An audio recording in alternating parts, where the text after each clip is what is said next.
Let's get more on this now. We can speak to the Media, Entertainment and Arts Alliance, the largest and most established union and industry advocate for Australia's creative professionals. The president of that group is Marcus Strom. Marcus, good to talk to you. Facebook says this is about defending a free internet. I guess you could also see it as defending monopoly power. Yes, well, the idea that you have free internet and monopoly power is quite an interesting one to hold at the same time. This is a global tech giant flexing its monopoly power and trying to avoid abiding by the laws of Australia.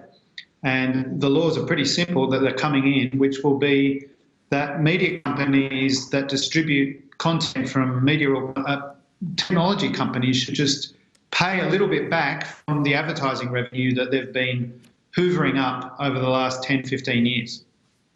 Facebook is being particularly bullish about this, isn't it? I guess because it thinks it's likely to be fighting this same battle all over the world.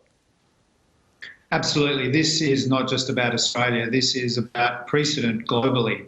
In the United States, Facebook is facing investigation by the US Trade Commission. The Federal Trade Commission there is looking at busting open Facebook and its monopoly power. So it is really protecting its global power, not just about Australia. Google, on the other hand, has been coming to deals with Australian media companies ahead of the law, which could come into effect as soon as tomorrow if it passes the Senate. It has bipartisan support here in Australia. And Google has been making deals and agreeing to pay millions of dollars to media companies in Australia in order to share links and other content made by our members, journalists. Marcus, what impact would you say this is having on users and how are people reacting?